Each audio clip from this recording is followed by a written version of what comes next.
Bismillahirrahmanirrahim. Assalamualaikum warahmatullahi wabarakatuh.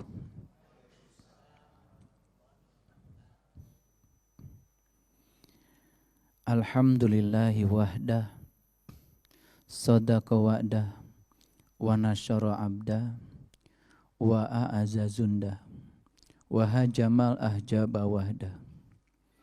Ashhadu an la ilaha illallah wahdahu la syarikalah, wa ashhadu anna Muhammadan abduhu wa rasuluh sallallahu alaihi wasallam la nabiyya ba'dah.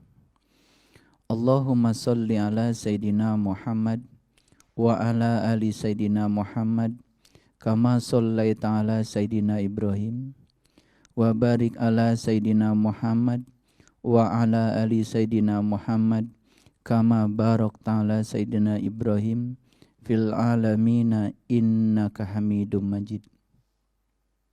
Subhanaka la ilma lana illa ma 'allamtana innaka antal alimul hakim. Subhanakallahumma rabbana wa bihamdika asyhadu an la ilaha illa anta astaghfiruka wa atubu ilaih. Astaghfirullahaladzim, astaghfirullahaladzim, astaghfirullahaladzim.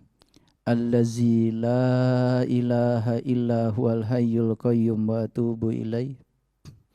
Min jami'il ma'asi wa dhunub, la hawla wa la quwata illa billahil aliyyil adim. Kehidupan yang dianugerahkan Allah kepada kita merupakan sebuah kehormatan. Karena Dia yang maha segalanya masih berkenan untuk tinggal di rumah kecil yang bernama tubuh ini. Kehidupan ini merupakan hadiah yang sangat luar biasa bagi mereka yang tahu dan sadar. Bagi mereka yang tidak pernah tahu tujuan dari kehidupan itu sendiri, kehidupan itu bisa jadi merupakan sebuah hal yang biasa. Di kesempatan yang penuh berkah ini, semoga Allah memberikan izin dan ridhonya, kita akan belajar untuk menemukan rahasia diri, belajar ilmu hakikat, untuk lebih mengetahui tentang tujuan dari kehidupan kita. Alangkah bahagianya manusia yang sudah bisa memerankan diri sejatinya di semesta kecil ini, seperti Allah memerankan dirinya di semesta yang besar. Karena memang tujuan kita berada di semesta kecil ini adalah belajar untuk menjadi seperti peran Dia di semesta yang besar. Kalau kita perhatikan, di semesta yang sangat besar, di alam makrokosmos, tidak ada satu ruang sejengkal pun yang tidak ada Allah hadir di dalamnya. Setiap kekosongan di ruang semesta yang besar itu selalu beliau hadir. Hadir sebagai kecerdasan semesta tanpa batas, hadir sebagai energi, hadir juga sebagai materi. Karena materi berasal dari energi yang memampat, dan energi juga berasal dari kemampuan beliau untuk melakukan usaha penciptaan, pemeliharaan dan peleburan, sebagaimana yang sudah dijelaskan di episode yang sebelumnya. Banyak sekali sesungguhnya rahasia semesta yang dibentangkan di dalam diri kita. Cuman terkadang karena kita sering terlalu jauh mencari keajaiban keluar, sehingga kita lupa bahwa sesungguhnya tubuh kita sendiri merupakan sebuah keajaiban. Tengoklah dalam tubuh kita ada sekitar 100 triliun sel. Kalau satu sel saja ya memiliki satu DNA, dan menurut para ilmuwan, panjang rantai polimer dari satu DNA di dalam satu sel itu sekitar 1,5 meter. Jadi kalau ada 100 triliun sel dalam tubuh kita, rantai polimer DNA dalam tubuh kita saja sekitar 1,5 meter dikalikan 100 triliun. Itu jaraknya kalau dibandingkan itu sama dengan 100.000 kali jarak bolak-balik antara bumi dan bulan. Sedangkan rantai polimer itu isinya apa? Isinya protein. Atom-atom yang dirangkai sedemikian luar biasa, dan disitulah segala data tentang masa depan kehidupan kita ada.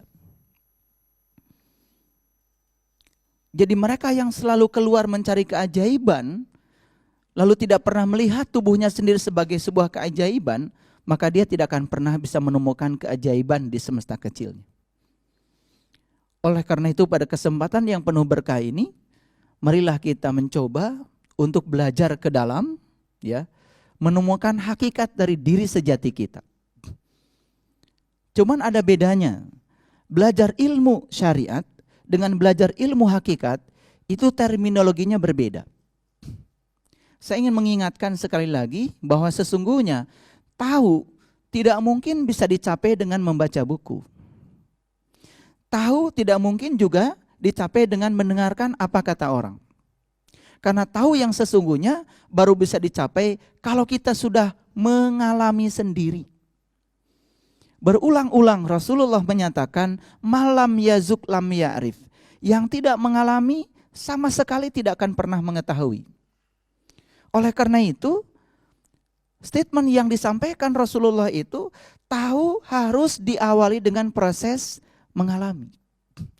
Malam yazuk lam ya'rif, yang tidak mengalami tidak akan pernah tahu. Jadi tahu tidak akan pernah bisa dihasilkan lewat membaca, tahu juga tidak akan pernah dihasilkan lewat mendengar apa kata orang. Sementara kita selama ini sering mengatakan saya sudah tahu. Dari mana? Dari membaca buku. Kita sering mengatakan saya sudah tahu. Dari mana? Dari apa kata orang. Tahu dari apa kata orang, tahu dari apa yang kita baca dari buku yang berupa tulisan, rangkaian tulisan, sesungguhnya itu bukan tahu yang sebenarnya. Karena tahu yang sebenarnya menurut para leluhur kita, orang-orang bijak di masa lalu, tahu yang sebenarnya dihasilkan dari proses mengalami. Itu sebabnya untuk tahu diperlukan keberanian untuk mengalami. Cuman sayang sekali banyak di antara kita yang tidak memiliki keberanian untuk itu. Kadang-kadang takut untuk mengalami.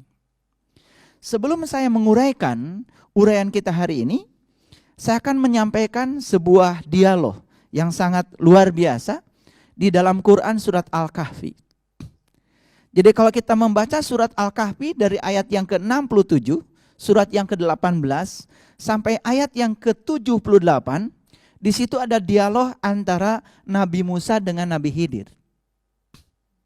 Supaya lengkap, saya akan bacakan dulu dialognya. Dan nanti kita akan coba kupas satu persatu, lalu apa relevansinya dengan kajian kita hari ini. Di ayat yang ke-67, ya, dialognya seperti ini. Dia menjawab, mohon maaf, di ayat yang ke-66, ya, dialognya seperti ini. Musa berkata kepada Khidir, siapa Musa? Siapa Khidir? Nanti kita akan tahu posisinya seperti apa. Apa yang dikatakan Musa? Bolehkah aku mengikutimu supaya kamu mengajarkan kepadaku ilmu yang benar di antara ilmu-ilmu yang telah diajarkan kepadamu? Ini sebuah permintaan. Dari siapa? Dari Musa. Kepada siapa? Kepada Khidir. Jadi kalau kita posisikan Musa ini sebagai pembelajar, sedangkan Khidir itu sebagai fasilitator. Ya, fasilitator, bukan sumber belajar. Karena sumber belajar itu bisa banyak. Tapi fasilitator yang akan mengarahkan si pembelajar untuk mendapatkan pembelajaran. Proses pembelajaran yang paling bagus itu bukan transfer knowledge. Karena proses pembelajaran yang paling bagus adalah mengalami langsung. Itu sebabnya ya pembelajaran yang proses transfer knowledge Dari dulu juga sudah ditinggalkan. Di zaman Rasulullah, proses transfer knowledge itu sudah ditinggalkan. Jadi kalau sekarang ada orang yang merasa sedang belajar di ruang kelas tentang sesuatu, yang kemudian tidak mengalami yang dia pelajari, sesungguhnya di zaman Rasulullah juga proses belajar yang seperti itu sudah ditinggalkan. Itu sudah usang. Karena proses belajar yang sesungguhnya adalah mengalami. Itu sebabnya seperti Bapak Ibu sedang berbicara dengan saya sekarang, ini sebetulnya bukan sedang belajar kita. Karena proses belajar itu adalah di ruang kehidupan nyata. Kita tidak akan pernah sukses belajar sabar di ruangan ini. Misalkan kita cerita tentang orang-orang yang sabar. Kita hanya bisa mendongeng tentang orang sabar. Tapi kita tidak akan pernah bisa menjadi orang yang sabar di ruangan ini. Mendongeng tentang orang-orang yang baik di masa lalu, kita juga tidak akan pernah berubah menjadi orang baik di masa kini lewat proses belajar seperti ini. Jadi ini sebetulnya hanya untuk menyadarkan bahwa di ruangan ini tidak pernah terjadi proses belajar yang sesungguhnya. Ini hanya proses penyadaran bahwa belajar bukan di sini, tapi belajar di kehidupan. Jadi jangan menganggap perubahan akan terjadi di sini. Oleh karena itu saya sering mengatakan, ketika kita sedang seperti ini, di ruangan seperti ini, ya, semua kita itu kan kelihatan seperti baik. Semua kita kelihatan seperti sabar. Semua kita kelihatan seperti orang-orang yang tidak ada masalah kan, seperti itu. Karena di sini memang tidak ada masalah. Sama seperti saya sering mengingatkan kalau saya sedang membimbing jamaah ke Tanah Suci. Mereka mengatakan, kok Pak di sini enak ya ibadah? Kok Pak di sini enak ya kita sholat bisa khusyuk? Hati-hati itu. Di sana itu kita tidak sedang mengalami pengalaman yang sesungguhnya. Kita sedang meninggalkan pekerjaan, sedang meninggalkan keluarga, sedang meninggalkan masalah, sedang meninggalkan kantor kita, sedang meninggalkan masalah di bisnis kita. Sebenarnya kita kan sedang menghindar dari masalah. Di sana itu bukan sedang menyelesaikan masalah, sedang melakukan proses perenungan saja. Perenungan terhadap semua peristiwa yang sedang terjadi. Di situ kita sedang kamuflase. Di situ kita tidak sedang belajar yang sesungguhnya. Oleh karena itu jangan heran ya, kalau orang pulang dari sana kan tidak mendadak jadi orang sabar. Pulang dari sana tidak mendadak menjadi orang yang baik, karena di sana hanya proses kontemplasi, hanya proses perenungan saja. Karena belajar yang sesungguhnya di kehidupan nyata. Nah oleh karena itu, dialog antara Musa dengan Khidir menjadi sangat menarik. Bolehkah aku mengikutimu supaya kamu mengajarkan kepadaku ilmu yang benar di antara ilmu yang telah diajarkan kepadamu? Itu pertanyaannya Musa. Apa jawabannya Khidir? Dia menjawab, sesungguhnya kamu sekali-kali tidak akan sanggup sabar bersama aku. Kok begitu ya? Khidir kok bicaranya seperti itu pada Musa? Seorang guru tentu saja sudah mengetahui kapasitas muridnya. Seorang guru tentu saja sudah punya banyak pengalaman ya tentang kapasitas seorang muridnya. Makanya lalu bukan buruk sangka. Khidir mengatakan, sesungguhnya kamu sekali-kali tidak akan sanggup sabar bersama aku. Coba kita lihat nanti dan kita coba potret dialog ini untuk kita. Kemudian Khidir melanjutkan, dan bagaimana kamu dapat sabar atas sesuatu yang kamu belum mempunyai pengetahuan yang cukup tentang itu. Biasanya kalau orang pengetahuannya sedikit, biasanya kan sedikit-sedikit nanya, sedikit-sedikit nanya. Itu biasanya karena pengetahuannya sedikit. Orang yang pengetahuannya sedikit biasanya dikit-dikit nyalahkan orang, dikit-dikit nyalahkan orang, dikit-dikit menghukum orang. Kan seperti itu. Itu yang disebut dengan sifat kekanak-kanakan dalam belajar. Kita lanjutkan. Di ayat yang ke-69. Musa berkata, insya Allah kamu akan mendapati aku sebagai orang yang sabar. Dan aku tidak akan menentangmu dalam sesuatu urusan pun. Ini janjinya Musa. Tidak akan menentang dalam segala urusan. Lalu ayat yang ke-70,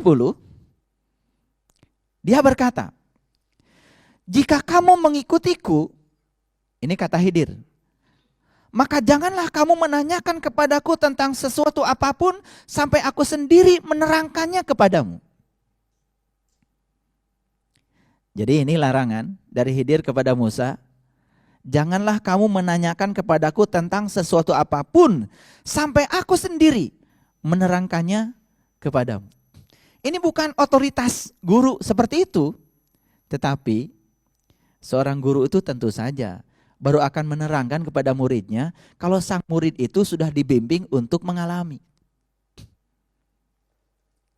Contoh, seorang guru yang tidak baik, dia langsung menginformasikan pada muridnya bahwa suhu udara di tempat ini sekian derajat.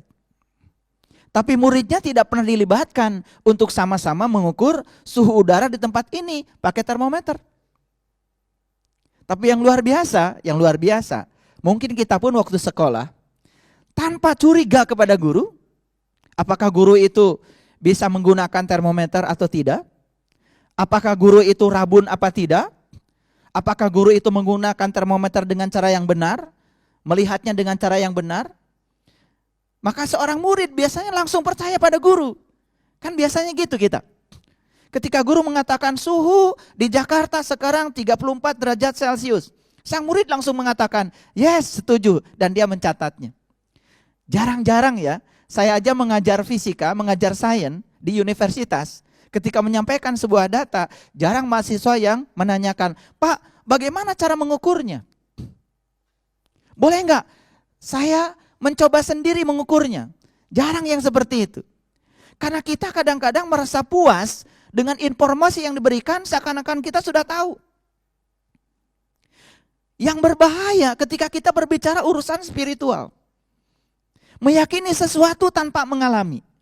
Meyakini sesuatu tanpa pemahaman. Tiba-tiba kita merasa sudah tahu. Dan apa yang kita anggap sudah tahu, padahal sesungguhnya hanya persepsi kita sendiri disampaikan kepada orang lain yang belum tahu. Bayangkan dalam sekejap, sekian ribu orang menyerap sesuatu yang kita sebut tahu, dan mereka juga menyatakan tahu, padahal yang dia tahu pun hanya persepsi yang disampaikan kepada orang lain, bukan sebuah pengalaman. Harusnya kan ketika guru tadi mengatakan suhu udara di Jakarta 34 derajat Celcius, dia harusnya ke depan, pinjam Pak termometernya. Boleh enggak saya menggunakannya? Boleh enggak saya mengukur sendiri? Itu baru keyakinan yang sebenarnya, karena dia mengalami sendiri. Bayangkan ya, banyak yang terlalu percaya pada yang disampaikan orang tanpa mengalaminya sendiri. Barangkali kita pun dari kecil dididik untuk percaya seperti itu. Maka tingkat kekritisan kita tidak berkembang. Tingkat kreativitas kita tidak berkembang. Makanya hasil belajar sesungguhnya bukan berapa banyak pengetahuan yang kita tahu. Apalagi tahu sekedar baca. Tapi berapa banyak pengetahuan yang kita alami sendiri. Sesungguhnya bukan berapa banyak pengetahuan yang kita tahu. Apalagi tahu sekedar baca. Tapi berapa banyak pengetahuan yang kita alami sendiri. Jadi sangat masuk akal kalau leluhur kita mengatakan bahwa pengalaman adalah guru yang terbaik. Karena guru yang terbaik memang pengalaman. Baik itu pengalaman buruk atau pengalaman baik, dua-duanya guru. Karena apa? Semua yang terjadi di semesta ini, yang disebut baik dan buruk oleh kita, itu kan penilaian kita saja. Pada dasarnya, semua yang terjadi adalah kebenaran. Dan semua kebenaran terjadi apa adanya secara natural. Dinilai baik, tidak dinilai baik, kalau segala peristiwa terjadi, terjadilah apa adanya. Makanya yakinilah bahwa dalam hidup kita, semua yang terjadi adalah kebenaran. Dan itu terjadi apa adanya secara natural. Makanya orang yang sudah di tingkat itu kesadarannya tidak terjebak lagi oleh penilaian baik dan buruk. Ada yang bertanya kepada saya, Pak, kira-kira bagaimana ya masa depan saya? Saya bilang, masa depan kamu tergantung apa yang kamu pikirkan, apa yang kamu bicarakan, dan apa yang kamu lakukan saat ini. Kenapa begitu Pak? Karena yang sedang kita pikirkan, yang sedang kita bicarakan, yang sedang kita lakukan saat ini, sesungguhnya kita seakan-akan sedang membuat sebuah skenario besar tentang nasib dan takdir kita di masa depan. Semua skenario nasib dan takdir kita di masa depan itu direkayasa oleh pikiran, kata-kata dan perbuatan yang kita lakukan saat ini. Jadi yang menentukan masa depan kita itu 3 hal itu yang kita lakukan saat ini. Baik, kita lanjutkan lagi, ya. Jika kamu mengikutiku, kata Khidir kepada Musa, kalau kamu ikut dengan aku, belajar sama aku, maka janganlah kamu menanyakan kepadaku tentang sesuatu apapun sampai aku sendiri menerangkannya kepadamu. Nah, ada 2 tipe guru. Satu, ada guru yang menerangkan tanpa siswanya diajak mengalami. Yang kedua, ada tipe guru yang menerangkan setelah siswa mengalami. Kira-kira kita mau pilih tipe guru yang mana? Pasti kalau disuruh memilih, kita akan pilih tipe guru yang kedua. Tapi kita kadang-kadang sering tidak penasaran. Ya. Sering tidak penasaran. Rasa ingin tahu kita itu terkadang-kadang ya tidak berkembang.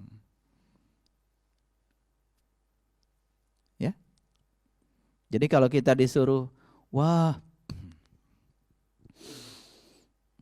kalau kamu tidak melakukan ini akan begitu, kalau kamu tidak melakukan ini akan begini, apa saja yang dikatakan orang kita ikut saja tanpa kita memikirkannya.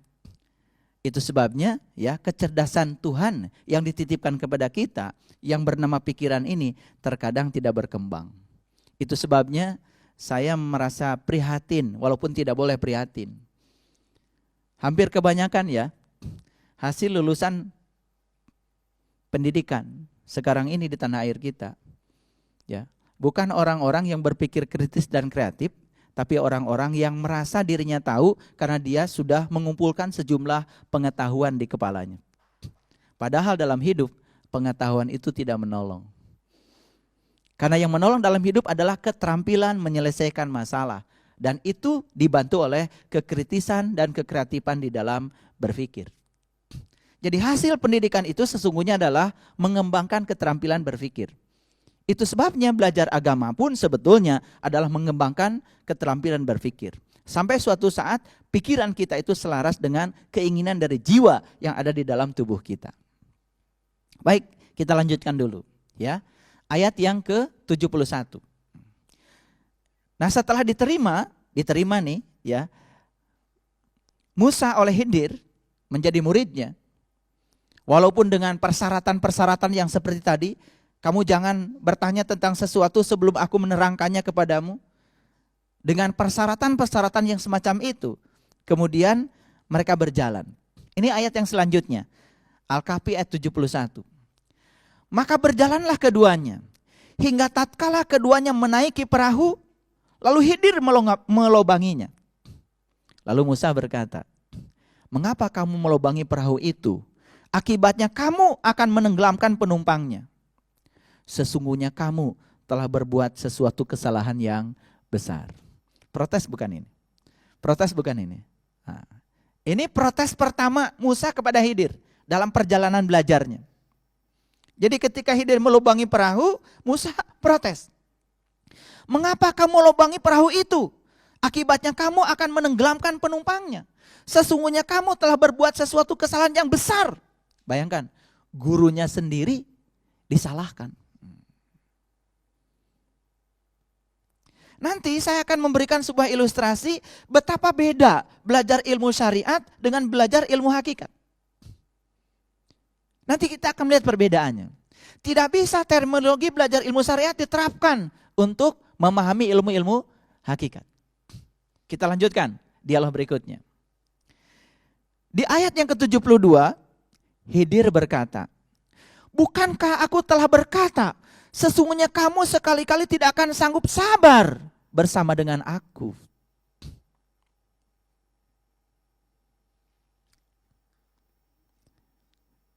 Pernah nggak kita mengalami situasi seperti ini? Kayaknya kita pernah ya. Bahkan sering ya, sering. Guru belum selesai bicara, sudah memotong. Belum selesai membimbing kita untuk mengalami, di tengah jalan kita sudah nanya itu ini. Nah itu sebabnya ya, belajar ilmu-ilmu hakikat itu kuncinya cuma 2. Sami'na wa ata'na. Aku mendengar, aku ikut.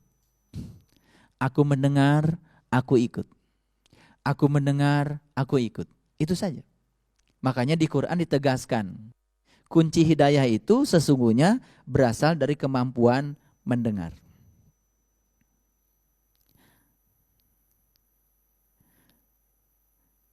Orang-orang yang mau mendengar dan mengikuti yang dia dengar, maka dialah calon-calon penerima hidayah. Dan di Quran dikatakan lebih tinggi lagi, itu calon ulul albab. Alladzina yastami'unal qaul fayattabi'una ahsanahu ulaika hadahumullah ulaika hum ulul albab. Jadi ternyata ulul albab itu harus dicapai dengan hidayah. Dan hidayah harus dicapai dengan mau mendengar. Mau mendengar dan mengikuti. Jadi kunci hidayah itu sebetulnya menurut Quran adalah dari kemampuan mendengar. Makanya dengarkan dulu sampai selesai, baru ambil kesimpulan. Nah belum selesai orang bicara sudah mengambil kesimpulan, kan biasanya kesimpulannya salah. Coba perhatikan ya, dalam debat-debat kusir. Debat kusir itu debat yang sama-sama tidak tahu. Jadi si A dengan si B sedang berdebat tentang sesuatu hal yang dua-duanya masing-masing juga belum mengalami. Misalkan si A dengan si B berdebat tentang sebuah daerah. Si A belum ke daerah itu, si B belum ke daerah itu. Tapi berdebat tentang daerah itu seakan-akan dua-duanya pernah ke daerah itu. Padahal dua-duanya baru membaca dan apa kata orang. Disitulah sebetulnya gagal paham sering terjadi. Itu yang disebut dengan ya salah persepsi. Baik, kita lanjutkan dulu. Ya. Musa berkata, dari tadi di ayat yang ke-72 kan ditegur. Kata Khidir, bukankah aku telah berkata, sesungguhnya kamu sekali-kali tidak akan sanggup sabar bersama dengan aku. Itu teguran dari Khidir. Apa jawaban Musa? Di ayat yang ke-73 dari Al-Kahfi. Musa berkata, janganlah kamu menghukum aku karena kelupaanku. Dan janganlah kamu membebani aku dengan sesuatu kesulitan dalam urusanku. Jadi ketika ditegur seperti itu, Musa malah menjawab seperti itu. Nah, hati-hati, ini yang sedang kita bicarakan Quran loh. Dialog ini diabadikan di dalam Quran surat Al-Kahfi. Makanya kalau kita membaca surat Al-Kahfi dari ayat 1 sampai ayat 110 itu makna ya syarat dengan makna spiritual. Syarat dengan makna-makna hakikat. Luar biasa. Dan saya jamin ya, siapapun tidak akan pernah bisa mengalami Al-Kahfi. Apalagi ya memahami Al-Kahfi kalau tidak dibimbing oleh seorang guru. Karena memasuki gua yang bisa memberikan keselamatan. Gua apa yang bisa memberikan keselamatan? Di dunia ini tidak ada satu gua pun yang bisa menjamin keselamatan kalau kita masuk ke dalamnya. Malah semua gua di dalamnya gelap, mungkin ada ular, ada binatang-binatang buas. Bahkan kesejukan dalam gua. Biasanya kesejukan itu ada secara saintifik, ada hubungannya kan dengan energi negatif. Karena energi negatif itu biasanya tinggal di tempat-tempat yang sejuk, ya, yang basah, yang ada airnya. Tempat-tempat yang lembab, biasanya di situ ya kita merasakan ada getaran-getaran energi negatif. Secara saintifik itu bisa dibuktikan. Tetapi Quran surat Al-Kahfi cerita tentang bagaimana perjalanan Ashabul Kahfi masuk ke dalam gua. Gua yang bisa memberikan keselamatan. Dan setelah keluar dari gua, mereka menjadi orang-orang yang beriman. Gua apa yang bisa membuka orang yang tadi tidak beriman menjadi orang yang beriman? Gua apa yang bisa menjamin seseorang yang tadinya tidak memberikan kedamaian, kemudian dia mendapatkan kedamaian setelah keluar dari gua? Bahkan di Quran dikatakan, gua itu bisa di dalamnya menerbitkan matahari. Ya. Baru saja kita melewati sebuah fenomena alam yang sangat luar biasa. Yang terjadinya sekitar 152 tahun sekali. Dan otomatis ya, 152 tahun yang akan datang setelah ini, kira-kira Bapak Ibu sudah di mana nanti? Dan pasti deh tidak akan mengalami lagi. Apalagi yang usianya sekarang usianya 70 tahun. Kalau ditambah 152 tahun, kan 220 tahun ya. 220 tahun udah kayak apa ya kulitnya. 100 tahun aja kan sudah tidak layak kadang-kadang tubuh ini ditinggali. Peristiwa yang hanya terjadi 152 tahun sekali. Saya tidak akan cerita fisikanya, tapi saya akan mengambil makna terdalam dari peristiwa itu. Karena kita disuruh membaca oleh Allah. Coba perhatikan. Di sini ada matahari. Di sini ada bumi, di sini ada bulan. Yang namanya gerhana bulan, otomatis kan bulan terhalangi oleh bumi. Bumi kita sedang menghalangi matahari sinarnya sampai di bulan. Itu namanya gerhana bulan. Dan bulan itu lintasannya kan elip, tidak lingkaran, mengelilingi bumi. Otomatis jari-jari lintasan bulan terhadap bumi itu kan tidak sama. Pas terjadinya gerhana, pas ya lintasan jari-jari bulan terhadap bumi itu paling dekat. Itu yang disebut dengan fenomena supermoon. Jadi supermoon itu di mana bulan terlihat lebih dekat kepada bumi. Makanya ukuran bulan biasanya 14-30% lebih besar. Sehingga bulan terlihat begitu indah. Itu fenomena supermoon. Kemudian kan fenomena kemarin disebutnya fenomena super blue blood moon. Jadi ada supermoon 1, ada blue moon 2, ada blood moon 3. 3 terjadi sekaligus. Apa pesannya? Saya tidak akan menjelaskan 3 fenomena itu karena tidak ada relevansinya dengan kajian kita hari ini. Tetapi coba perhatikan, matahari, bumi, bulan, kapan bulan ini gelap? Itu kita terhalangi oleh bumi. Ketika matahari sinarnya tidak sampai ke bulan. Bagi saya, mohon maaf ya, kalau perumpamaan ini tidak sama dengan semua orang. Matahari di Quran, terutama di Quran surat Al-Kahfi, selalu melambangkan tentang Tuhan. Melambangkan Dia. Karena memang kalau kita lihat sifat matahari kan, memang ya tidak seperti sifatnya beliau tentu saja. Tetapi sifat matahari kira-kira ya sangat cocok kalau melambangkan. Nanti kita akan kupas. Dan bumi tempat kita berpijak ini melambangkan dunia. Dan bulan itu melambangkan jiwa kita. Coba, kapan jiwa kita kelihatan bercahaya? Ketika matahari sinarnya sampai di bulan. Makanya Ashabul Kahfi itu keluar dari gua bercahaya. Kenapa? Karena selama di dalam gua dia mendapatkan sinar matahari. Tentu saja bukan matahari yang itu. Matahari sejati yang menyinari ya sang jiwa selama ada di dalam gua. Maka keluar dari situ dia mengalami reformasi spiritual. Bayangkan ya, ketika matahari dihalangi bumi, makanya sinarnya tidak sampai kepada bulan. Kapan jiwa ini gelap, gersang, tandus? Kapan? Tepat saat bumi kita, dunia kita sedang menghalangi datangnya sinar matahari itu sampai di jiwa. Pengalaman, begitu terlalu dominan dunia kita, biasanya kan jiwa kita mulai gelisah, mulai resah. Betul enggak?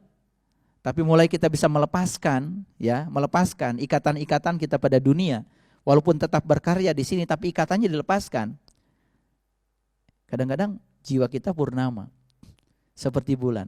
Kapan bulan purnama? Tentu saja saat bulan tidak terhalang apapun. Dan melihat bulan purnama kan cantiknya luar biasa. Makanya jangan heran ya, kalau ada orang yang punya kemampuan untuk melihat, ya. Ini ada orang sosoknya putih, bersih dari sisi fisik, tapi enggak ada auranya. Pancaran jiwanya tidak ada. Ada orang yang mungkin sosoknya kulitnya hitam, ya, legam bahkan. Tetapi pancaran sinar dari dirinya itu ada. Ada wibawa Tuhan lah di dalam dirinya. Karena apa? Ketika jiwa mendapatkan cahaya dari Tuhan, maka jiwa itu sedang memerankan dirinya di tubuh ini seperti Tuhan memerankan dirinya di semesta yang besar. Dan itulah kesuksesan hidup sesungguhnya. Coba, di semesta besar ini ya, segala peristiwa yang kita sebut baik dan buruk terjadi apa adanya. Dan Tuhan tidak menganggap itu baik buruk, karena baik buruk itu penilaian kita. Bagi Tuhan segala peristiwa yang terjadi, terjadilah. Dan itu yang terbaik. Dan segala peristiwa yang terjadi pasti untuk membaikkan semesta ini. Ya, coba, pernah lihat gak di tayangan televisi ada gajah sedang mencabut pohon-pohon yang besar dengan gadingnya, dengan badannya yang kekar, sampai pohon itu pada tumbang. Karena apa? Mungkin saja dia ingin mengambil daun-daun atau buah-buah yang di atasnya, karena dia tidak punya kemampuan memanjat, dan dia juga tidak bisa berbicara pada monyet, lalu diruntuhkanlah pohon-pohon itu, setelah tumbang dia bisa makan. Coba, dari sisi kita manusia, itu musibah apa berkah? Dari sisi manusia mungkin kita mengatakan itu adalah musibah, karena pohon-pohon pada tumbang. Betul? Tapi ketika pohon tumbang, berapa banyak rumput yang di bawah pohon berterima kasih pada gajah? Karena apa? Ketika pohon sudah tumbang, sinar matahari yang tidak sampai pada rumput, yang terhalang oleh daun-daun yang sangat rimbun, bisa sampai pada rumput-rumput. Mungkin si rumput mengucapkan terima kasih pada gajah. Mungkin ya, karena rumput menjadi ranum. Ketika kita belajar lebih dalam secara integrasi, secara integral, secara menyeluruh, apa yang terjadi? Semua yang kita sebut salah itu ternyata tidak salah. Betul nggak? Makanya jangan mengatakan sesuatu itu salah, belum benar saja. Pada akhirnya pasti akan ditemukan ya titik benarnya. Makanya disitulah proses belajar itu terjadi, perlu kesabaran. Nah, dalam ayat ini, dalam dialog ayat ini, ternyata Khidir ini belum sabar ya. Ya, kita lanjutkan dialognya. Maka berjalanlah keduanya hingga tatkala keduanya berjumpa dengan seorang anak, maka Khidir membunuhnya. Sekali lagi saya ingin menyampaikan ya, di Quran surat Al-Kahfi itu cerita simbolik itu dari ayat 1 sampai ayat 110 itu sangat padat sekali. Cerita simbolik luar biasa. Ada cerita di ayat yang sebelumnya begini ceritanya. Ingatlah suatu hari di mana gunung-gunung akan diperjalankan. Dan bumi-bumi akan ditanduskan, akan diratakan, akan didatarkan.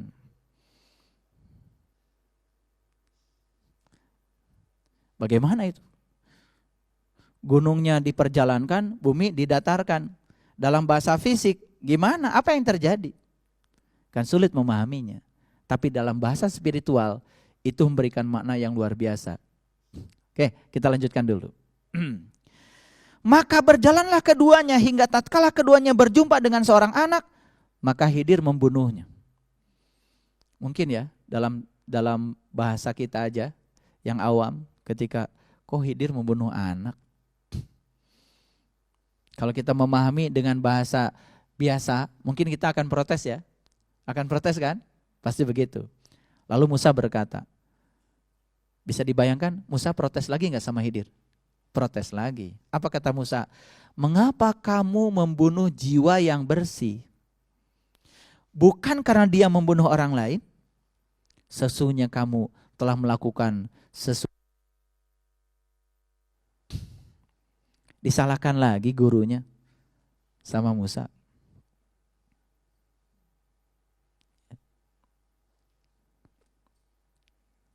Mohon maaf ya, Bapak Ibu.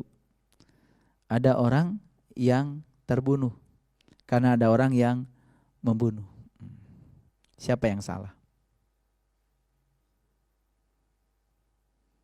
Nah, karena kita masih terjebak oleh benar salah, maka kita langsung akan mengatakan yang salah adalah yang membunuh. Maka yang membunuh kan dihukum.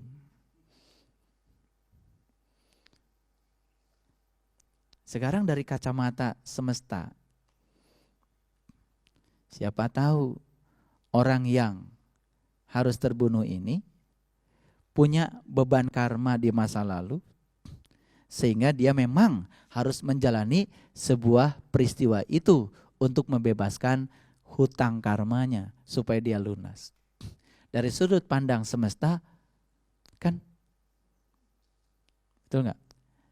Saya bukan melegalkan pembunuhan, tapi kita memang kalau ada yang membunuh, ada yang dibunuh, ya yang membunuh dihukum dari sisi hukum duniawi, ya. Tetapi dari kacamata spiritual bisa jadi ada pelajaran yang lebih dalam, sehingga kita tidak terjebak pada benar salah. Karena semua yang harus terjadi memang begitulah terjadi. Di balik itu pasti ada pesan yang sedang disampaikan Allah. Nah, kadang-kadang kita tidak pandai untuk mengambil pesannya. Baik, kita lanjutkan, ya. Musa berkata, ya. Jadi ketika Khidir membunuh seorang anak tadi, kemudian Musa protes. Protesnya, mengapa kamu membunuh jiwa yang bersih? Sesungguhnya kamu telah melakukan sesuatu yang mungkar, kata Musa. Apa jawaban Khidir? Khidir berkata di ayat 75, bukankah sudah kukatakan kepadamu bahwa sesungguhnya kamu tidak akan dapat sabar bersamaku. Sudah berapa kali gak sabarnya? 2 kali. Pertama waktu Khidir melobangi perahu. Yang kedua waktu Khidir membunuh seorang anak. Kemudian Musa berkata, jika aku bertanya kepadamu tentang sesuatu sesudah kali ini, maka janganlah kau memperbolehkan aku menyertaimu. Sesungguhnya kamu sudah memberikan cukup peluang kepadaku. Mulai agak sadar. Di level ini Musa mulai sadar. Belum ditegur kan? Belum ditegur. Tapi sudah sadar. Kalau aku bertanya lagi setelah ini yang ketiga kali, boleh deh. Aku usir aja. Jadi muridmu. Kira-kira begitu kalau bahasa kita. Sudah ditegur belum? Belum. Sudah dilarang bertanya? Belum. Memang dilarang bertanya dari awal. Tapi di fase ini kan Khidir belum bicara apa-apa sama Musa. Kita lanjutkan ayat selanjutnya. Akhirnya keduanya jalan lagi. Maka keduanya berjalan hingga tatkala keduanya sampai kepada penduduk suatu negeri, mereka meminta dijamu kepada penduduk negeri itu, tetapi penduduk negeri itu tidak mau menjamu mereka. Kemudian keduanya mendapatkan dalam negeri itu dinding rumah yang hampir roboh, maka Khidir menegakkan dinding itu. Musa berkata, jikalau kamu mau, niscaya kamu mengambil upah untuk itu. Protes lagi. Lalu berikutnya apa? Khidir berkata, inilah perpisahan antara aku dengan kamu. Jadinya berpisah toh? Gagal ya belajar? Gagal belajar. Kelak akan kuberitahukan kepadamu tujuan perbuatan-perbuatan yang kamu tidak dapat sabar terhadapnya.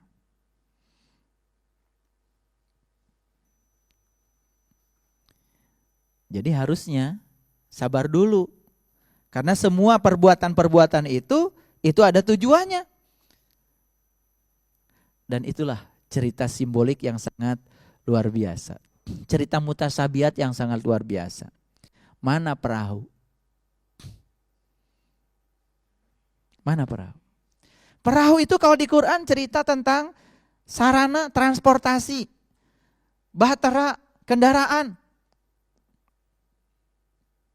Dan di semua ayat berulang-ulang dikatakan ya bahwa tubuh kita, tubuh manusia ini yang kita tinggali adalah kendaraan. Kendaraan yang harus mengantarkan jiwa kita pulang kepadanya. Jadi mana perahunya? Ini perahu. Ternyata perahu ini harus dilobangi. Kalau dilobangi jadi apa? Jadi bolong. Bolong dalam bahasa spiritual, bolong dalam bahasa hakikat, bukan bolong seperti yang kita bayangkan, perahu yang bocor seperti itu. Ketika bolong kan ada lubang. Ketika ada lubang kan bisa dilihat. Sebetulnya itu adalah prosesi awal untuk belajar melihat ke dalam dirimu sendiri. Makanya siapa yang mengenal dirinya, maka dia akan mengenal Tuhannya. Proses mengenal Tuhan yang diceritakan para leluhur kita harus dimulai dengan proses mengenali diri sendiri. Makanya bahasa simboliknya perahunya dilobangi. Siapa yang bisa membimbing melobangi perahu ini? Subhanallah. Di dalam Quran surat Al-Imran yang sudah saya jelaskan di kesempatan yang lalu, ayat yang ke-49. Itu kan dialog antara ya seorang guru dengan murid juga. Jadi kehadiran seorang guru itu 3 tugasnya. 1, untuk menyembuhkan penyakit buta. Yang kedua, untuk menyembuhkan penyakit kulit. Dan yang ketiga, untuk membangkitkan kematian jiwa. Bagaimana ya menyembuhkan penyakit buta?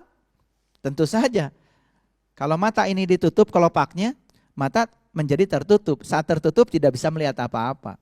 Begitu juga dengan kelopak mata kalbu. Mata kalbu juga punya kelopak. Kalau kelopak mata kalbu masih tertutup, tidak terbuka, tidak melihat. Oleh karena itu dibuka kelopak mata kalbunya. Dalam bahasa lain di Quran dikatakan membelah langit. Itu bahasa lain. Ya. Bahasa lain. Tapi intinya adalah ya, membuka pintu yang dapat membuat kita melihat ke dalam. Makanya di Quran surat Al-A'raf ayat 143, disitulah Musa pertama kali mengalami awalnya beriman. Setelah melihat ke dalam. Nah, prosesi ini di zaman Rasulullah, ini prosesi inti. Dengan cara seperti itulah Rasulullah membimbing para sahabat untuk meniti ke dalam diri.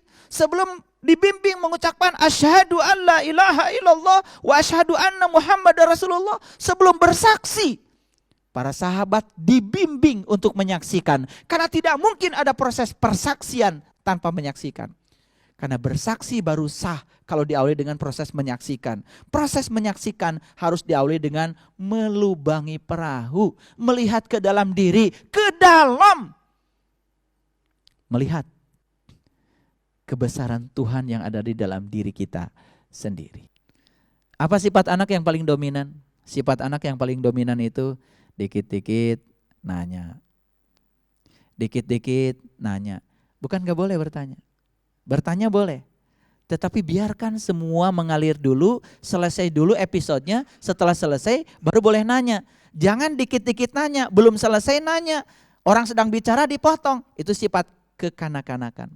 Makanya belajar ilmu spiritual sebetulnya tidak usah terlalu banyak bertanya. Karena apa? Kelak kemudian ketika tingkat amal kita sudah sampai di tingkat itu, maka kita sendiri yang akan bisa menjawab pertanyaan itu.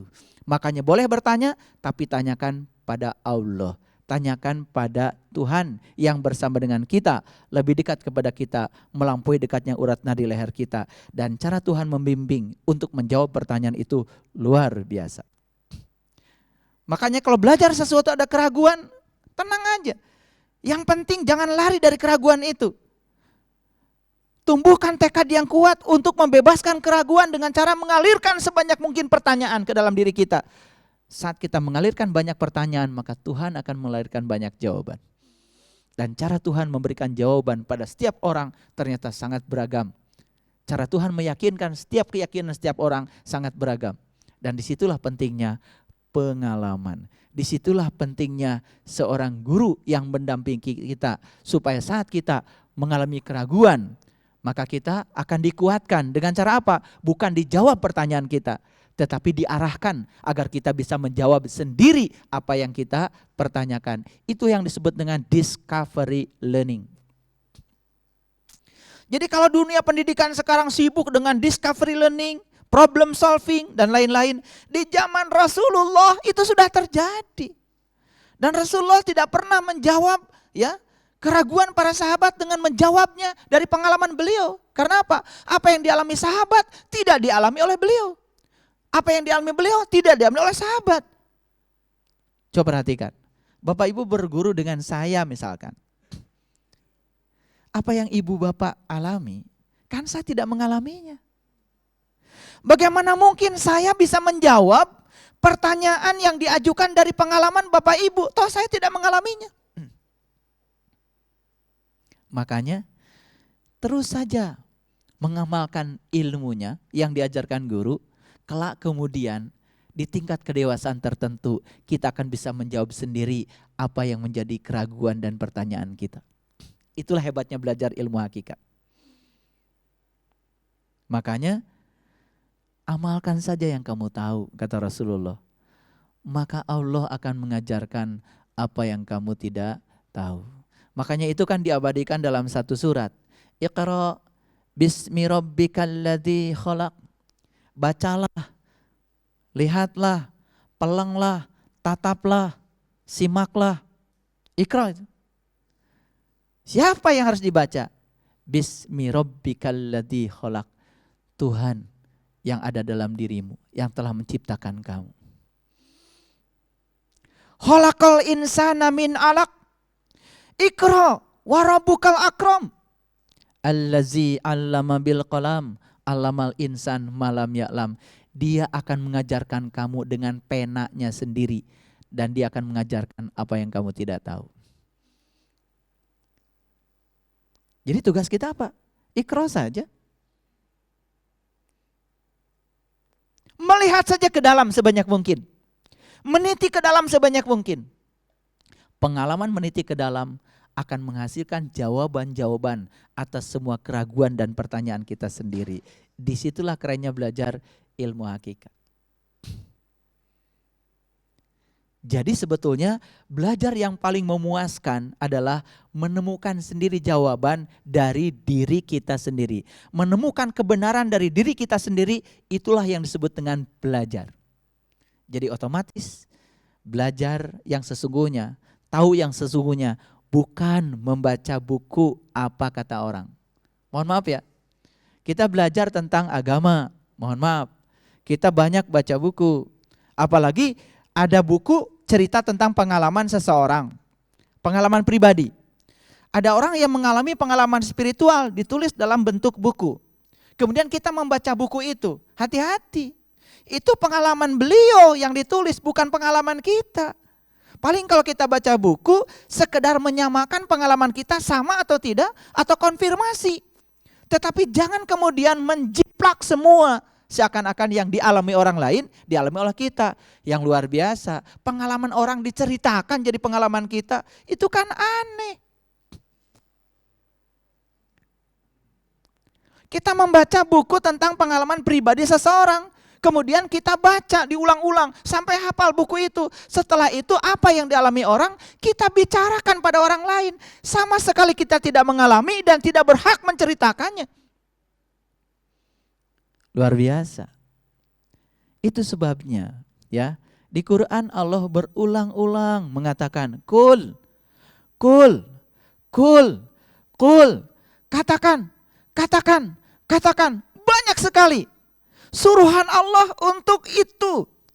Dan banyak orang yang kemudian secara awam menangkap kalau Allah bilang katakan, langsung dikatakan. Coba, kul huwallahu ahad. Katakanlah bahwa dia ahad. Apa yang Bapak Ibu lakukan? Langsung mengatakan dia ahad gitu. Bagaimana kita bisa mengatakan dia ahad kalau kita belum mengalami ahad? Bagaimana kita bisa mengatakan dia ahad kalau kita belum memahami ahad?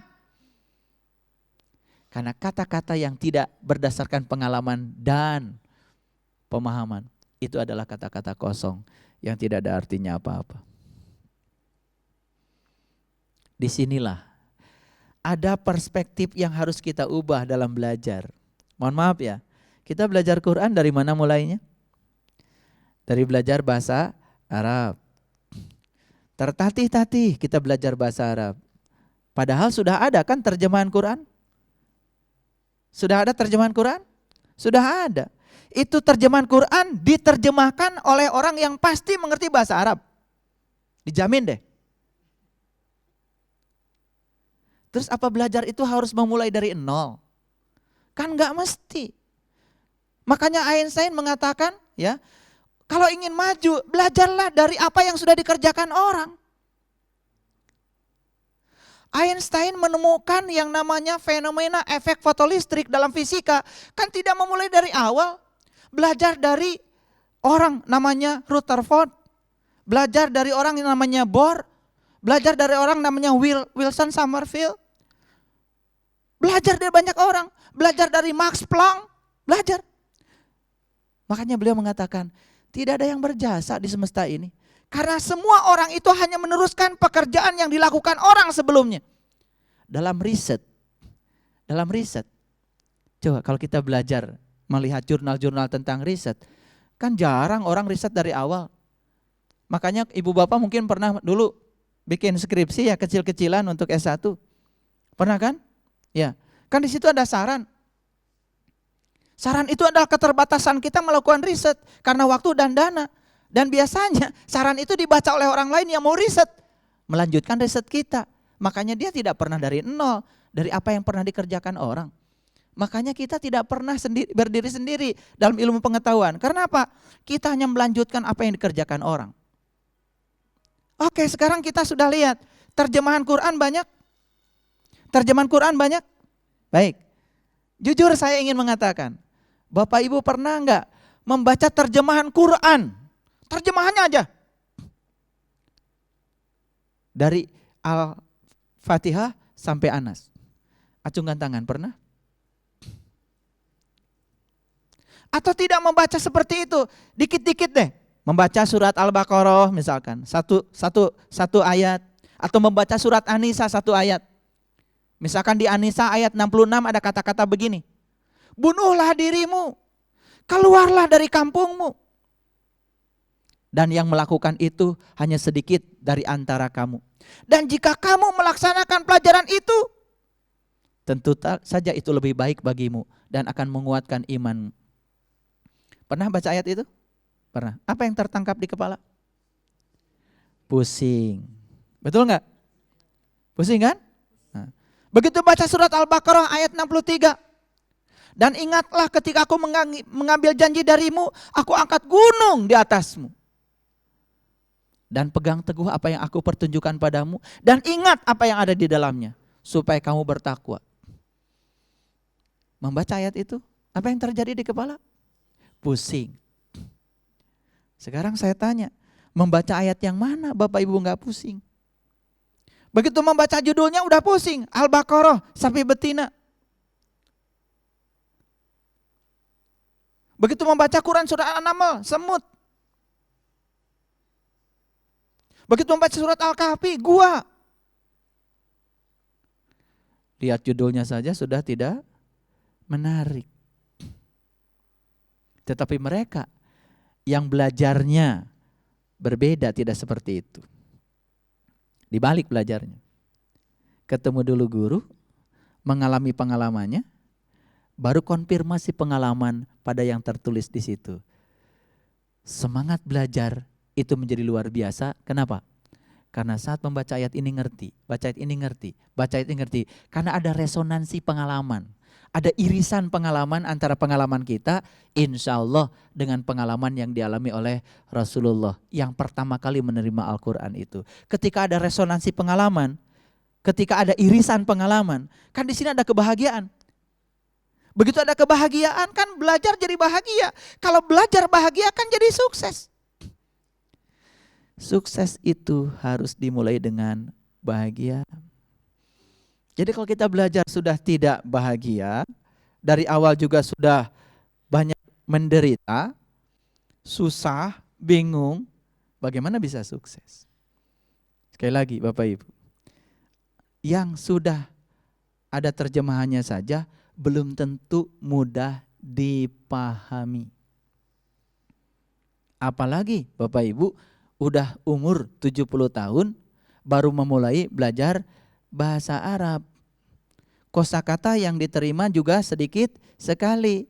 Coba-coba baca Quran yang polos, gak ada terjemahannya.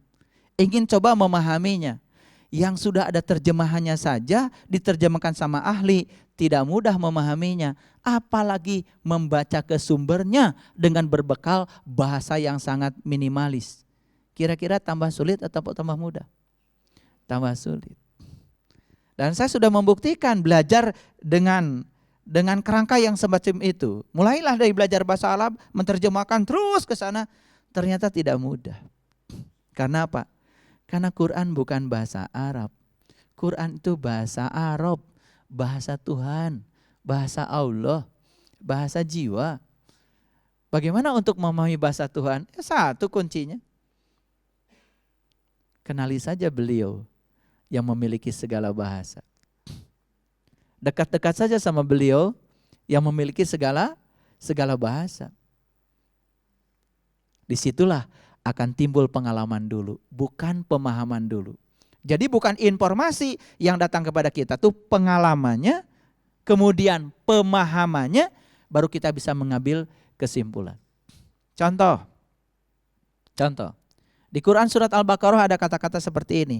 Dan ingatlah ketika aku mengambil janji darimu, aku angkat gunung di atasmu. Pertama Allah mengambil janji. Yang kedua, dia angkat gunung. Apa itu gunung? Apa itu gunung? Itu kan cerita simbolik. Kok kata gunung di Quran banyak ya? Stop dulu sampai di situ. Cerita kiamat pasti cerita gunung-gunung akan bertembangan seperti anai-anai. Kok ada hubungan apa ya kiamat dengan gunung? Terus dicari, dikejar. Jangan cuma baca 1-2 ayat. Untuk menjelaskan satu kata saja mungkin harus belajar ribuan ayat. Tetapi sebelum ribuan ayat dipelajari, satu yang paling inti adalah menangkap intisari pengalamannya. Jadi ayat itu bukan dipahami dulu, dialami dulu. Disitulah perlu belajar kepada seorang guru. Makanya Rasulullah mengatakan al ulama warasatul anbiya. Saya yakin ilmu yang diajarkan Rasulullah di zamannya itu bukan informatif, tapi ilmu yang langsung praktek. Saya yakin. Tidak mungkin seorang Sayyidina Umar, ya, singa padang pasir yang begitu garangnya, begitu masuk Islam, begitu lembutnya. Dari mana kelembutan itu datang? Dari mana kelembutan itu datang kalau bukan dari sebuah pengalaman jiwa, bukan dari sebuah pengalaman spiritual. Dan saya yakin sebelum Sayyidina Umar dibimbing membaca syahadat, saya yakin Sayyidina Umar dibimbing mengalami dulu syahadatnya. Itu sebabnya syahadatnya menjadi penuh dengan getaran, ada energinya. Sama seperti Bapak Ibu, baca syahadat kan sudah banyak sekali ya, ribuan kali selama hidup. Sehari semalam saja baca syahadat kurang lebih kan paling tidak 17 kali. Ya toh? Iya. Tetapi syahadat demi syahadat yang dibacakan biasa saja, kering-kering saja, tidak ada air mata, tidak ada getaran. Kenapa? Enggak ada energinya. Karena ketika materi tidak memiliki energi, materi itu mati. Ya. Kita punya makanan enggak ada rasa, kan makanan pasti tidak kita makan. Dianggap sampah.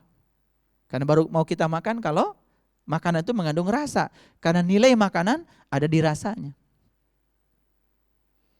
Baik. Sekarang kita kembali lagi. Jadi ternyata ya, belajar ilmu syariat, betul, langkahnya dari situ. Kalau ingin belajar ilmu syariat, langkahnya dari situ. Dari informatif dulu, jalannya seperti itu. Tapi belajar ilmu hakikat, ternyata terbalik. Harus dari pengalaman dulu. Baru memasuki proses pemahaman. Nah, kita ingin tahu hakikat, tapi cara belajarnya terbalik. Nah, metode belajarnya salah. Akibatnya apa? Ya enggak nyampe-nyampe. Coba kita belajar syahadat. Dari mana kita mulainya dulu? Kan kita dengar orang. Dengar orang kan? Dengar orang. Ada orang baca syahadat, asyhadu an la ilaha illallah wa asyhadu anna Muhammadar Rasulullah. Kemudian kita tiru.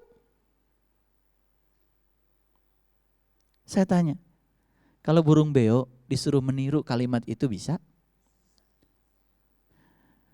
Kan meniru dalam bahasa lisan, burung saja bisa. Tapi apakah burung bertanggung jawab terhadap yang dia ucapkan? Kan tidak mesti, dia sedang latihan bicara kok. Manusia kan beda. Dari semua makhluk yang ada di semesta ini, manusialah yang diberi banyak pilihan peran di semesta ini. Oke, kita buktikan. Api, begitu dinyalakan, perannya cuma satu kok. Hanya untuk memberi panas. Air, ketika ada, perannya cuma satu, hanya untuk memberikan kesejukan.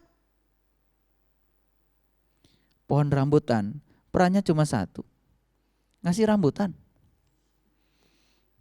Gak bisa pohon rambutan ngasih peran yang lain. Misalkan jalan-jalan ke mall, gak boleh. Pohon mangga, perannya cuma satu, ngasih mangga kok. Gak ada pohon mangga jalan-jalan ke pasar. Tapi manusia itu makhluk satu-satunya yang diperan begitu banyak peran. Dikasih pilihan banyak peran. Mau jadi orang baik boleh. Menjadi orang buruk boleh. Belajar saja menanggung risiko dari pilihanmu sendiri, kan begitu. Pohon pete, ngasih pete aja. Gak ada pohon pete ngasih duren. Memang perannya cuma satu itu. Dan yang luar biasa, Bapak Ibu, punya pohon di rumah gak? Di rumahnya Ayah Jalil ada pohon mangga, mangganya besar-besar, mangga kelapa. Perannya apa? Ngasih mangga. Dan itu pohon mangga gak pernah, ya, gak pernah minta mangga. Ngasih aja satu arah. Gak pernah begitu mau dipetik pohon mangga lari-lari, gak pernah. Dan kalau pohon mangga dibiarkan, mati gak pohon mangga? Mati gak pohon mangga? Coba pohon mangga di rumahnya ayah itu tanya, nanti kamu kalau mati mau masuk surga apa neraka?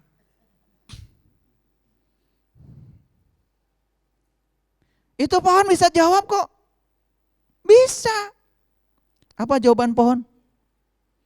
Saat aku menghasilkan buah dan semua buah itu aku berikan pada kalian. Dan kalian memakan buah dariku. Saat kalian bahagia memakan buahku, aku lebih bahagia, kata pohon mangga. Dan inilah surga bagiku. Surga adalah kebahagiaanku saat aku memberikan kebahagiaan pada kalian. Kapan surganya? Di sini, saat ini, sekarang. Gak muluk-muluk. Kan yang banyak ngayal setelah mati kan manusia. Ngayalnya sih masuk surga, betul gak? Tapi tiap hari yang dikumpulkan bahan-bahan neraka, kan gitu. Pohon gak pernah ditanya yang pengen masuk surga.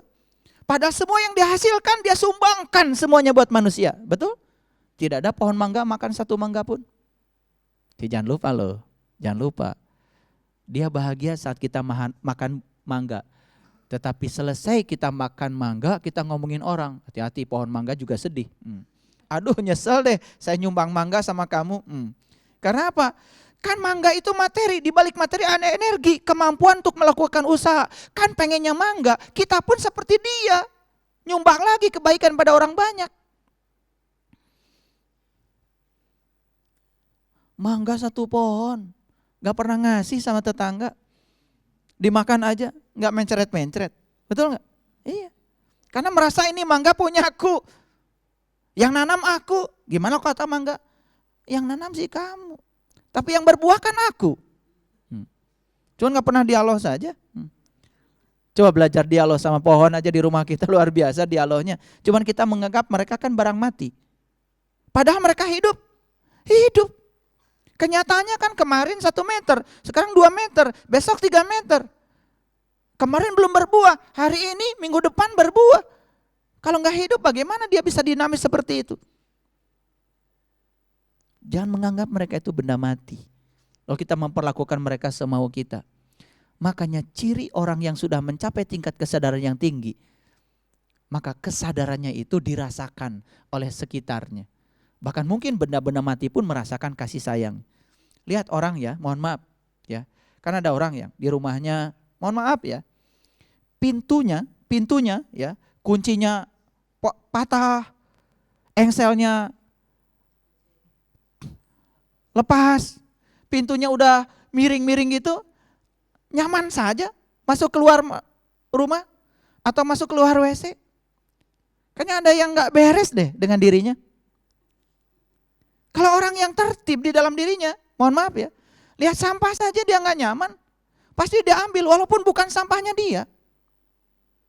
Karena dia senang dengan bersih, dia senang dengan teratur, itu sifatnya jiwa. Makanya kalau orang senang yang di luarnya bersih, pasti dalamnya bersih. Kalau orang yang di luar senang dengan yang kotor, itu pasti dalamnya kotor. Kalau orang senang cari rezeki yang kotor, itu pasti jiwanya kotor kok. Orang yang senang mengambil hak yang bukan haknya, itu pasti kotor kok. Bisa dijamin. Karena gak mungkin. Teko ya. Begitu dikeluarkan kopi kan pasti isinya kopi. Begitu keluarnya susu isinya kopi, sesederhana itu susu. Begitu keluar teh isinya pasti teh. Gak mungkin keluar susu dalamnya teh. Gak mungkin. Apa yang keluar itu yang di dalam. Jadi melihat yang di dalam kita seperti apa gampang. Luaran kita kayak apa. Itu saja. Jadi kembali lagi ke sana. Ya, belajar ilmu hakikat itu ternyata harus dimulai dari proses mengalami. Kembali lagi ke sana. Ya, belajar ilmu hakikat itu ternyata harus dimulai dari proses mengalami. Nah, kalau belajar ilmu syariat, ya, untuk berenang misalkan. Kalau Bapak Ibu mau pintar berenang, mohon maaf, belajar ilmu syariat atau ilmu hakikat? Oh, saya mau ngambil ilmu syariatnya saja, oke. Masuk kelas. Alatnya kapur dan papan tulis. Anak-anak, hari ini kita belajar renang. Ya, judulnya renang. Menghafalkan gaya-gaya renang. Gaya dada, gaya kupu-kupu, itu kan? Gaya punggung, gaya batu, semua. Selesai pelajaran itu apa? Baru bisa dongeng tentang cara berenang dan jenis-jenis renang. Kira-kira bisa berenang gak? Paling jadi pengamat berenang. Berenangnya gak bisa. Karena belajar berenang bukan di kelas itu, di kolam renang. Mungkin ada pengarahan sedikit dulu deh, ya, gak apa-apa. Tapi instrukturnya sudah pakai baju renang. Instrukturnya pakai jas, pakai baju koko. Bagaimana bisa mengajarkan berenang? Kan maksud saya, selama ini kita itu salah belajar. Salah instruktur dan salah ruang belajar. Belajar sabar di mana? Di pengajian, salah ruangnya. Di pengajian kan kelihatan seperti orang sabar. Belajar sabar kan kelasnya di rumah, di pasar, di jalan yang macet, di kantor, dengan orang-orang yang nyebelin, yang suka iri hati, yang pendendam, yang tidak bahagia kita naik pangkat, yang tidak bahagia kalau karir kita bagus.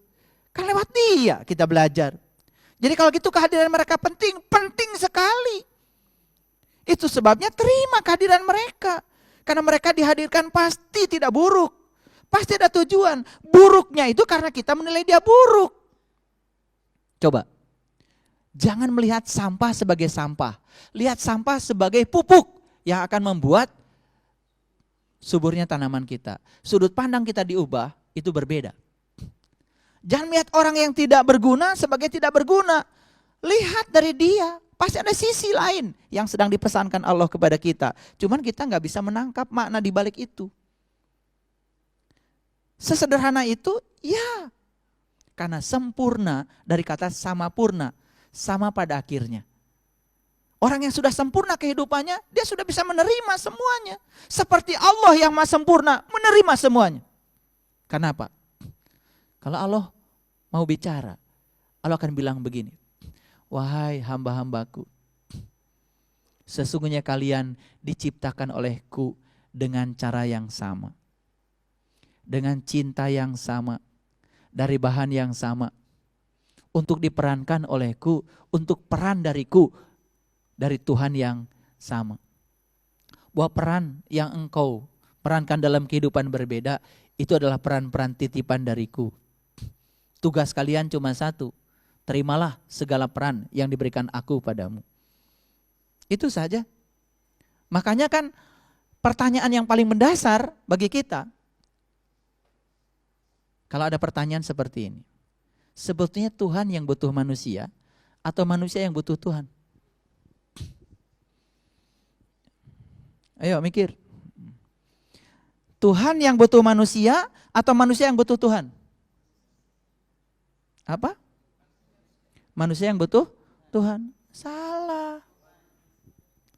Tuhan yang butuh manusia.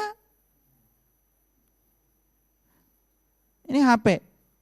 Ada penciptanya? Ada penciptanya? Nah, penciptanya butuh HP atau HP butuh penciptanya? Mana yang benar? Penciptanya butuh HP, maka dia bikin HP. HP itu untuk menyenangkan penciptanya. Makanya kalau ditanya, Tuhan butuh manusia atau manusia butuh Tuhan? Selama ini kita belajar keliru. Bagaimana mungkin Tuhan butuh kita? Loh, Tuhan menciptakan kita karena Tuhan butuh kita. Apa kebutuhan Tuhan? Kan Tuhan bilang, sesungguhnya aku adalah perbenaran yang tersembunyi. Aku ingin agar aku dikenali, maka aku ciptakan makhluk agar dia mengenali aku dengan diriku. Apa kepentingan Tuhan menciptakan kita? Untuk mengenali dia kok. Nah, kalau kita sadar, oh ternyata Tuhan punya kepentingan dengan kita. Maka Tuhan menciptakan kita. Kalau Tuhan punya kepentingan dengan kita dan Tuhan menciptakan kita, berikutnya kesadaran apa yang tumbuhkan pada diri kita? Sadar bahwa kita hidup bukan untuk kita. Kita hidup untuk Tuhan. Sekarang pertanyaannya, coba jawab pertanyaan saya dengan jujur. Kita bekerja digerakkan oleh kebutuhan atau oleh Tuhan? Jawab dulu yang jujur. Digerakkan oleh kebutuhan. Tuh. Kita nabung digerakkan oleh takut kekurangan uang di masa depan atau digerakkan oleh Tuhan?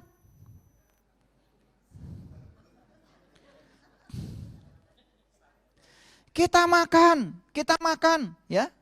Takut kelaparan atau karena digerakkan Tuhan? Kita minum, takut kekurangan air tubuh kita atau digerakkan Tuhan?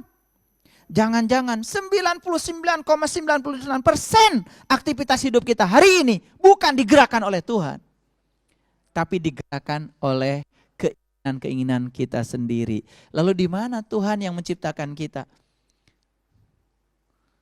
Dan hebatnya Tuhan tidak menghukum. Sekalipun kamu terus-menerus menggunakan kehidupan yang dianugerahkan Tuhan, kata Tuhan, aku telah hadiahkan kepadamu. Bahkan aku melinggih dalam tubuhmu sebuah kehormatan. Tapi seburuk apapun perilakumu, aku tetap menyayangimu. Karena aku ciptakan kamu dengan cinta dan aku menunggu kamu pulang dengan penuh harap dan cinta. Jadi Tuhan menunggu kita pulang. Dari mana sumbernya penderitaan manusia? Kan dari situ sesungguhnya. Karena kita lupa, kita diciptakan Tuhan seakan-akan untuk kita. Padahal Tuhan menciptakan kita untuk Tuhan. Harusnya apa? Harusnya kita berserah diri dong sama Tuhan yang menciptakan kita. Terserah Tuhan mau pakai saya untuk tujuan beliau yang mana. Apa yang kita lakukan selama ini?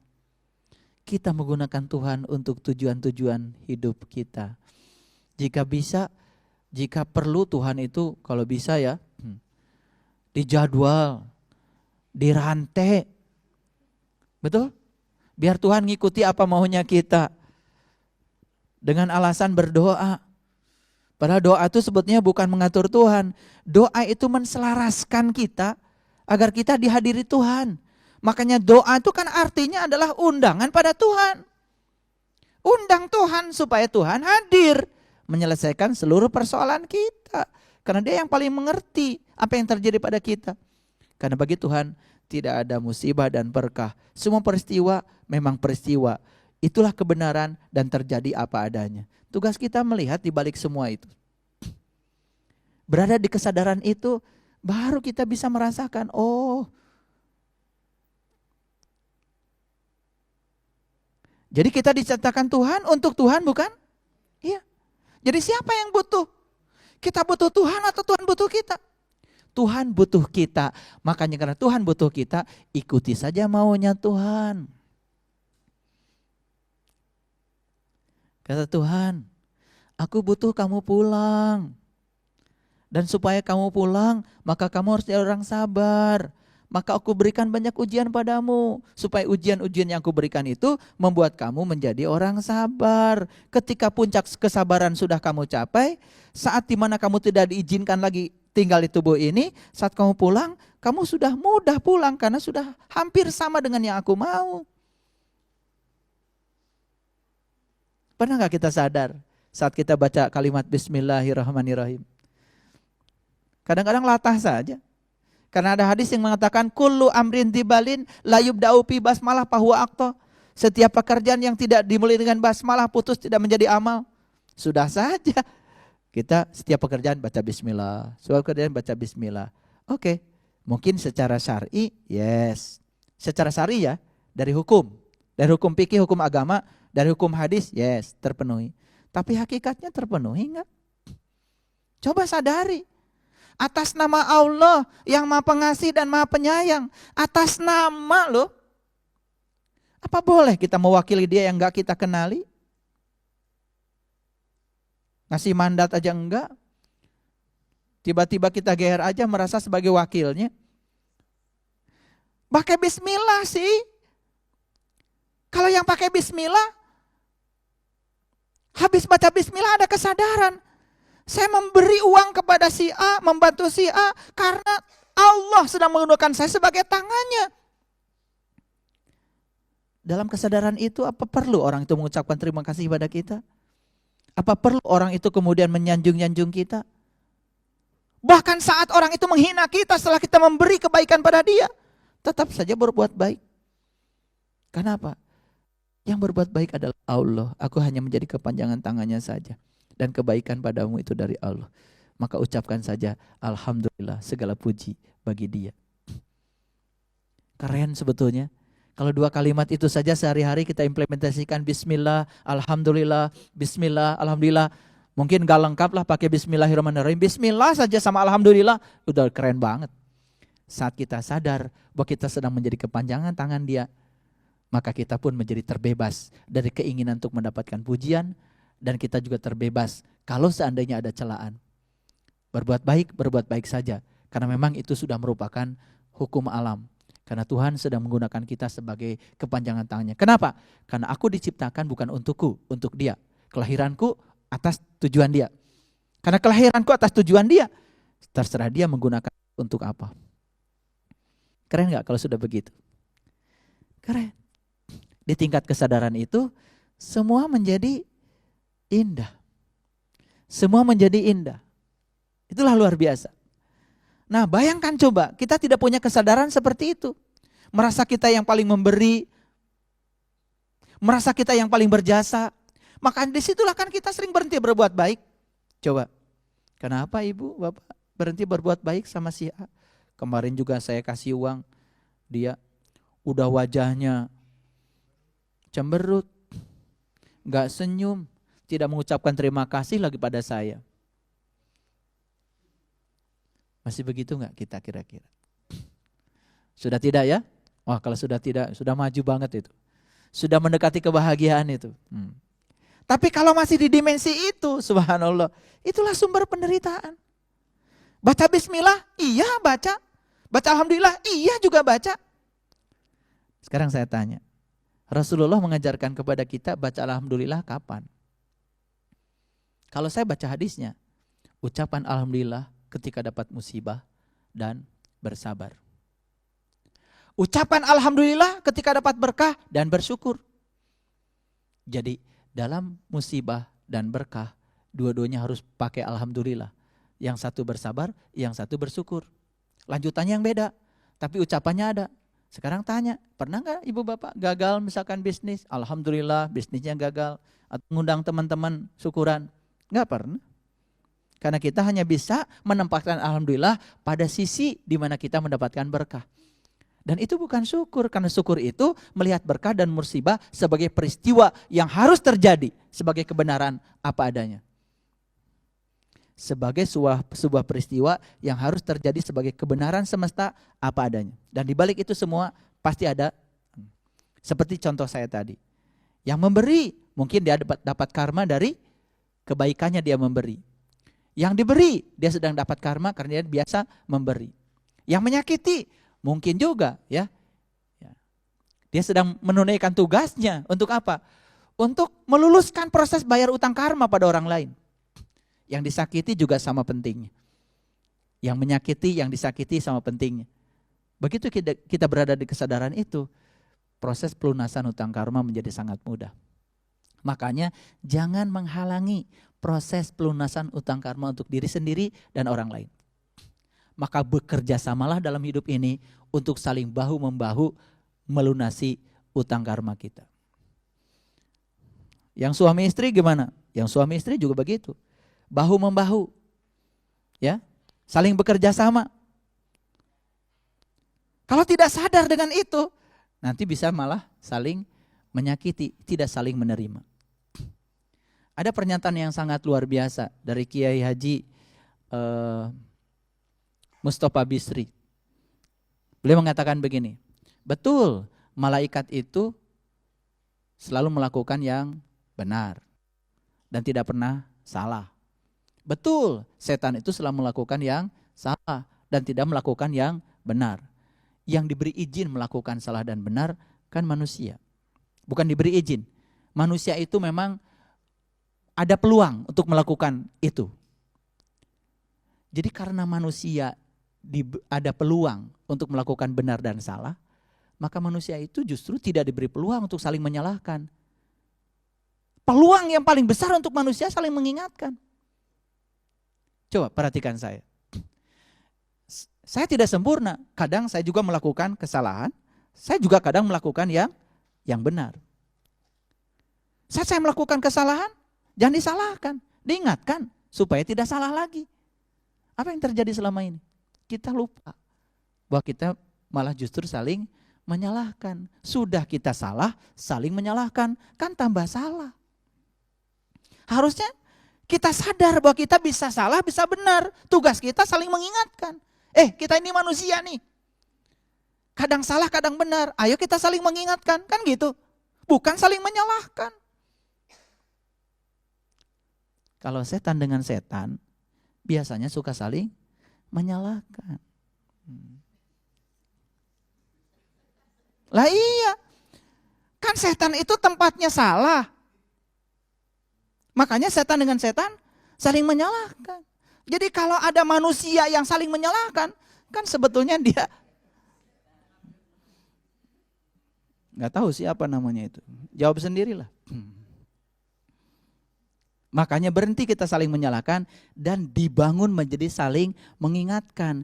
Kesadaran bahwa manusia tempat salah dan benar itu bukan untuk saling menyalahkan, tapi kita untuk saling mengingatkan. Mengubah kalimatnya sedikit saja yang dilakukan oleh orang bijaksana, itu menjadi bijaksana kita. Tindakan kita juga menjadi sedikit halus, lembut. Makanya lihat orang yang sudah mencapai kebijaksanaan dalam pengetahuan spiritual dan sains atau semesta ini. Sejuk biasanya. Tidak pernah menebarkan kebencian, tidak pernah menebarkan kemarahan. Ya. Sangat mengerikan ya. Kalau mau mengajarkan spiritual itu dengan memicu adrenalin para muridnya. Makanya kalau belajar spiritual harus bahagia. Kayak ibu-ibu sini, senyum aja dari tadi, ya. Belajar spiritual itu jangan cemberut. Karena yang sedang dipelajari kan kebahagiaan. Kalau kita ingin mempelajari kebahagiaan, untuk bahagia jalannya harus bahagia. Jadi belajar spiritual harus bahagia, senyum. Belajar spiritual dari datang di tempat ini cemberut aja. Udah gitu ditakut-takutin, ya. Oh, kerudungnya ngerapi itu, masuk neraka itu. Itu rambut keluar satu helai itu, masuk neraka. Sudah datang ke sini penuh dengan kedukaan, sedih, bingung dengan kehidupan. Begitu nyampe di ruangan ini, dimasukkan ya kata-kata yang memicu adrenalin. Otomatis tubuh kan tidak akan memproduksi hormon-hormon yang membahagiakan. Apa keluar dari sini akan kelihatan jadi bercahaya? Enggak. Kalau dari sini tambah keriting-keriting. Habis ngaji wajahnya malah jadi serem. Itu sesat, itu pengajian kayak gitu. Pengajian itu harus bahagia. Makanya di pengajian ceritakan yang bahagia. Bukankah para nabi dan para rasul itu memberikan kabar gembira? Coba baca ayat Quran diulang-ulang. Tugasnya para nabi dan para rasul itu membawa kabar gembira. Tidak ada di Quran mengatakan tugasnya mereka membawa kabar duka. Enggak ada.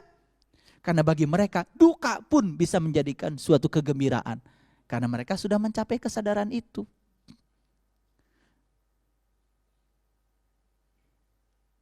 Itulah kesejukan yang dibutuhkan sekarang. Kesejukan yang semacam ini yang dibutuhkan sekarang. Oleh karena itu, mari kita menjadi sumber kesejukan bagi semesta. Setidak-tidaknya bagi orang yang terdekat dengan kita. Mereka merasa nyaman, sejuk dengan kehadiran kita. Disitulah tanda hidup kita sudah berhasil kelihatan. Karena apa? Agama tidak akan diukur dari berapa juz hafal Quran. Mungkin Bapak Ibu tidak menjadi orang yang hafiz. Hafizah, tidak begitu. Boro-boro 30 juz. Ya, judul surat aja sampai sekarang gak hafal-hafal. Tetapi sudah bisa memberikan kesejukan pada lingkungan. Bagi saya, aduh itu luar biasa, itu agama. Karena puncaknya iman itu kedamaian. Puncaknya iman itu kedamaian. Makanya seberapa damai orang yang ada di sekitar kita, itulah ukuran iman kita. Makanya hampir semua ciri-ciri orang beriman yang disampaikan para leluhur kita diindikatori dengan apa? Dengan seberapa hebat orang lain menerima kehadiran kita. Seberapa rindu orang lain dengan kehadiran kita. Ya, mau ngaji, udah datang ke tempat sini, duduknya paling belakang. Kenapa? Takut ditanya sama Pak Ustadz. Karena ngajinya banyak pertanyaan. Tapi tidak pernah ada jawaban. Nah, kita ubah sekarang. Mari kita jadikan diri kita sebagai sumber kesejukan bagi semesta raya ini. Mulailah dari sejukan diri kita, sejukan orang-orang terdekat dengan kita. Tunjukkan bahwa agama kita keren. Tunjukkan bahwa agama kita luar biasa. Tunjukkan ya kepada para nabi, para rasul yang telah berjasa meneratas jalan ini, bahwa kita bisa mengikuti beliau-beliau itu dengan kelembutannya.